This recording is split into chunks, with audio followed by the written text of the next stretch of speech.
அள்ளு சில்லுனா என்ன சார்? இப்போ அவர் சொன்னதுக்காகத்தான் இப்போ ஜனநாயகம் ஊற்றிக்கிச்சுல, அவங்க அமைச்சர்லாம் போய் அழுதாங்கல்ல. விஜய் செத்து போயிட்டாரான்னு அழுதாங்களா, இல்லை ஜனநாயகம் ஊற்றிக்கிச்சுன்னு அழுதாங்களான்னு தெரியல.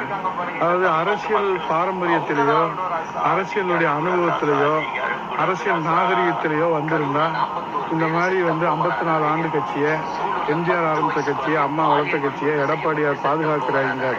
மக்களுக்கான, உலகத்திலே ஏழைகளுக்கான ஒரு கட்சி அண்ணா திராவிட முன்னேற்ற கழகம். 54 ஆண்டுகள் 32 ஆண்டுகள் ஆளுகிற கட்சி. அந்த கட்சி அவர் அள்ளு சில்லுன்னு சொன்னா அவருடைய தரம் அவ்வளவுதான். அதனாலதான் இன்னைக்கு நாடு முழுவதும் சிரிப்பா சிரிக்குது இந்த தாவேக அரசை பார்த்து. இன்னைக்கு ஒரு கையாளாகாத ஒரு அரசுங்க. இப்போ யார் முதலமைச்சர்? ஜெகதீஷ் பழனிசாமியா, விஷ்ணு ரெட்டியா, அவருடைய நண்பர்கள் வட்டாரத்துல ஜான் ஆரோக்கியசாமியா தெரியல. மக்களுக்கு யார்கிட்ட போய் சொல்றதுன்னு தெரியல. இது ஒரு கேடுகட்ட ஆட்சி, மானங்கட்ட ஆட்சி. இதை போய் நம்ம பேசுறதுக்கு ஒண்ணும் இல்லை. மக்கள் நல்ல தீர்ப்பு தருவாங்க. நன்றி.